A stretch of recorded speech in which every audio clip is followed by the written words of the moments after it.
In the general course of human nature, the power over a man's subsistence amounts to nothing more or less than the power over his will. Does anybody have any idea what I mean when I say that? Let's take it, perhaps I should say it a different way.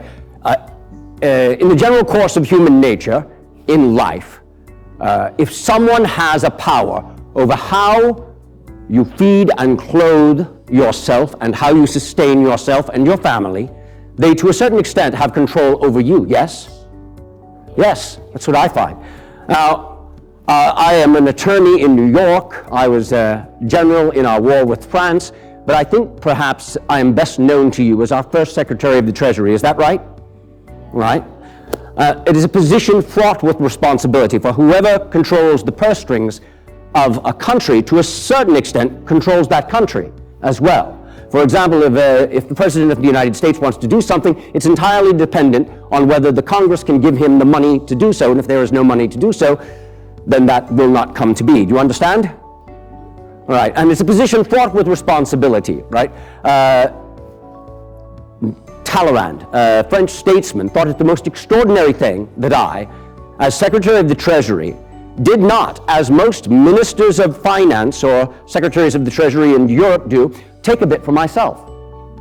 Apparently, it is quite the accustomed thing to do there. So much so that a salary for a minister of finance or secretary of Treasury in Europe is quite negligible, for it is quite presumed that they will be taking a bit for themselves. And that sort of thing is absolutely reprehensible, and I've striven to make certain that my office as Secretary of the Treasury is free of any hint of malfeasance. And yet, I have been brought before a committee of investigation of the House of Representatives that was chiefly paneled by those whom, if they had not an outright dislike for me, were my outright enemies. And I have been exonerated each and every time. One cannot aspire to political office without accruing enemies. John Adams in his time has called me a great hypocrite and an insolent coxcomb. That's right, I said coxcomb. Though John Adams was once referred to as a monkey just put into breeches, so I think I fare rather better in comparison. But who can tell me who my chief political opponent is? In the back, yes. Yes, you. Stand up. Who is my chief political opponent? Burr. Why would you say Burr? Well, that's what an extraordinary question. Perhaps if you want to know more about my association with Burr, you can ask me later. No, he's certainly not my chief political opponent. No, my chief political opponent is, yes. Could you stand up? Who is that? Thomas Jefferson. Actually, would you do me a favor? Would you come up and be Thomas Jefferson for me? Very good. Here, step right this way. Stand right here.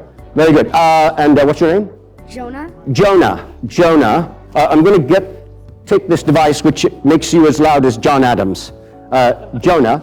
Everyone say hello, Jonah. Hi, Jonah. Now, Jonah, actually, we're going to ask you to be Mr. Jefferson. So everyone say hello, Tom. Hello, Tom. Actually, that's very informal address for the 18th century. We should say, good day, Mr. Jefferson. Good day, Mr. Jefferson. Now, Mr. Jefferson, I want you to tell me what you said. I want you to read off this card. Tell everyone here what you said in 1776.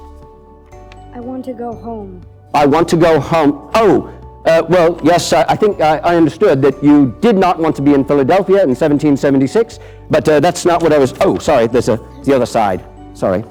Yes, read the other thing that Thomas Jefferson said in 1776. All men are created equal. Can you hear that? It's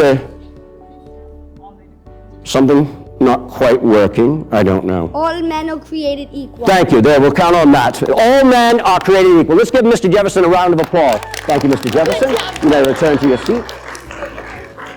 Mr. Jefferson and I disagreed on a number of key issues. Can anybody tell me what any of those issues are? Yes. Yes, go ahead. Stand up. What issue?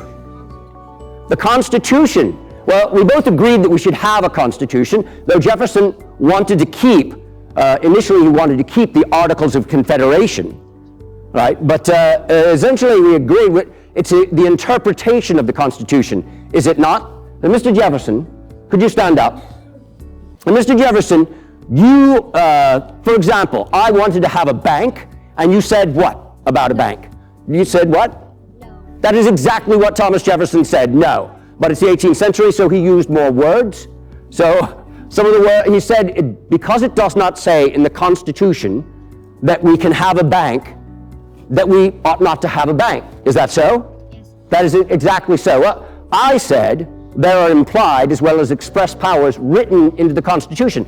Then it follows that the erection of a corporation, such as a bank, ought to be allowed as anything else, right? And what do you say to that, Jefferson? No. He says no. He did say no.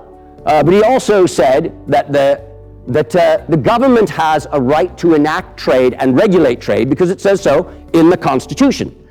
But it does not say in the Constitution that we may have a bank. And I will say, Article 1, Section 8 of the Constitution stipulates that the Congress may make any law necessary and proper for carrying into effect the listed powers. Then it follows, we can have a bank if a bank is necessary. And then it fell to a disagreement on what the word necessary meant. Let's give Mr. Jefferson a round of applause again. Thank you. Now, when Mr. Jefferson was writing the Declaration of Independence back in 1776, I was serving as a captain of artillery in New York. New York is my state, you know, but I am not native to these shores. And anyone here know how the battles worked in and around New York? You know, they worked out brilliantly if you're in the British Army. And the Continental Army, not too well at all. No, we were outnumbered in the beginning, and then they surrounded us. We had to retreat. We retreated the length of York Island, or Manhattan Island in your day, into New Jersey. Now, retreating is a dismal business at best, but there is no more dismal place to retreat through than New Jersey. We retreated the length of New Jersey, or the width of New Jersey, crossing the Delaware into Pennsylvania. Now, what happens on December 25th? Christmas happens every year, you godless heathen. I'm sorry, I'm not being fair. I should have been more specific. What happens December 25th, 1776?